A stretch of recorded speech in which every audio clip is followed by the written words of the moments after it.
All right, how's everybody doing out there? So, welcome to the next episode of the Last Wave podcast. This will be another one in the series for the Hidden World. Really enjoying this series for sure. Still enjoying the podcast. It's becoming a lot to find time to make these videos, but I'm still doing 2 a week. That's my goal. I'm going to start another new series on top of the series I'm already doing, just to really keep the new stuff coming. And obviously, throughout the world of the paranormal, there's a billion things you can cover. So there will be plenty of stuff to go over. But this one's still going to be in the series for the Hidden World. This one's going to be on something that really blew my absolute mind whenever I heard about it. Had to do a little bit of digging, and I'll include some of the links in the description, and that'll be that way you can check them out too. And of course, you can always go to Google and you can Google articles regarding whatever I talk about. Again, I'm just a fledgling little podcast here, so I may not be up to date on all the links and everything, and I may not have everything completely in order and dots T's, cross T's, dots I's. That's what I meant. All right. So anyway, without further ado, this one is going to be titled "There's a Gremlin on the Wing." All right. So this is actually going to be super interesting, and it takes us all the way back to World War II. All right. So one thing that I came across is stories of gremlins or fairy-like creatures causing havoc on planes and equipment during World War II. There are a few articles online, like I said, and I'm sure there are other sources. I'm sure that other sources have spoken on this subject. Other various podcasts. There's a bunch of paranormal ones out there. This is by far one of the most fascinating and surprisingly well-recorded stories in the field of the hidden people, the fairies, and all that stuff. Um, these reports started coming in from pilots in the Royal Air Force as early as 1917, 1918. An early gremlin reference can be found in the British newspaper The Spectator, which reads, and I quote, "The old Royal Naval Air Service in 1917 and the newly constituted Royal Air Force in 1918 appear to have detected the existence of a horde of mysterious and malicious sprites whose whole purpose in life was to bring about as many as possible of the inexplicable mishaps which in those days as now trouble an airman's life." So these guys are basically seeing these creatures in the plane with them on the wings, and it's your typical gremlin, goblin, fairy-esque creature, pointy nose, pointy ears, the whole 9 yards. Seeing these little things dancing on the wings, tearing up wires, all that craziness. I mean, it was malarkey. It was crazy. Apparently, by 1923, the belief in these otherworldly entities had grown, especially after a British pilot crashed his plane into the sea and blamed the accident to the gremlins. He alleged that they sabotaged the craft's engine, mishandled the flight controls, and ultimately caused the crash. So again, those are just a couple reports regarding these.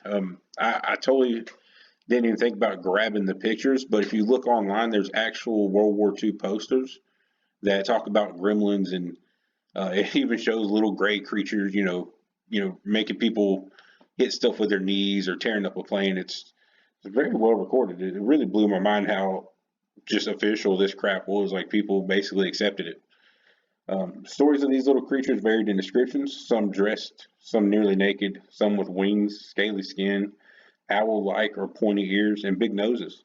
Typical gremlin from fairy tales is more or less what these trained serious pilots. I mean, these are the top pilots of their day. They don't just round up a bunch of, well, they may have actually, it's before the war, after the war, that time frame, they may just gathered up anybody. But still, these are, as highly trained as you can possibly be, and these guys are dead serious about seeing these little, creatures tearing through their plane. So that's definitely something to note.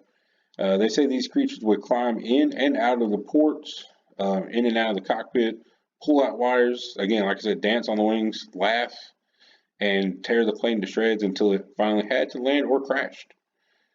Now, I will say that it is a fair idea that these pilots were hallucinating from high altitude flight. They were still trying to figure things out in 1917, 1918. Obviously, no rocket planes or none of that stuff by then, but still the fledgling age of real mass airplane production. So, and there is that theory that everyone was hallucinating, but again, that's just too much. It's a heck of a lot of different people reporting similar sightings, and I tend to usually discount the idea that people are hallucinating when it's so widespread. So, and that's just you've got to take that with a grain of salt.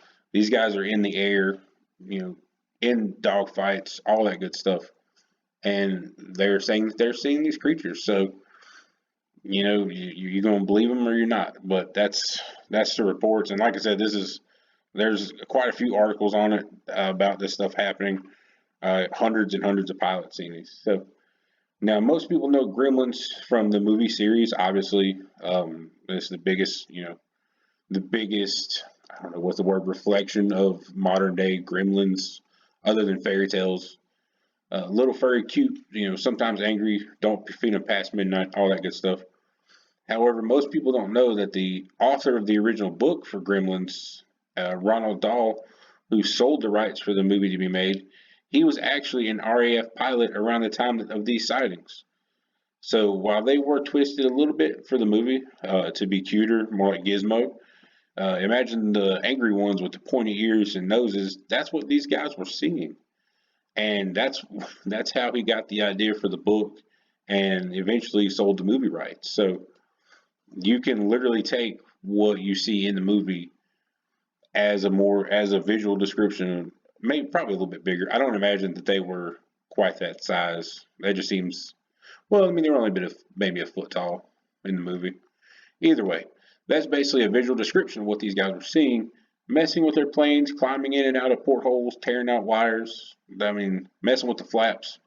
That would just blow my mind. That would be too much. Um, but here's my kind of working theory on the whole thing.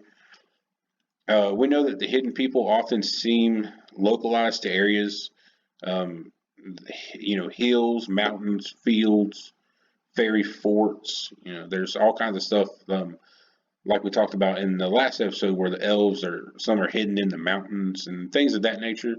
Fairies do have like fairy forts, fairy circles. They seem to be very localized. So my theory is that these entities were saddened or frustrated by the incidents that were happening, the war that was brewing, the massive bombings that took place in Europe and countries over there, all of the atrocities, and you're talking about bombing entire cities, and that's just, to me, if that was happening over their land, their homeland, which is where all these legends and everything were started, was Ireland and Britain and basically all the countries over in that area that were involved very deeply in the wars. And that is just kind of my opinion, is these little entities were kind of a defense force, more or less, ironically, to prevent and to try to at least stop a little bit of what was happening, to their homeland, destruction of their sites and stuff like that. So maybe a defensive mechanism, by Earth itself, you never know. But I think that they didn't just pick them to mess with. There had to be a reason, I like to think. I mean, I know they're mischievous little creatures, but you don't just wake up to be mischievous. You got to have a point. So that's my theory on the whole thing. But again, this is just a brief little segment. There is a bunch of articles out there, so feel free to check them out.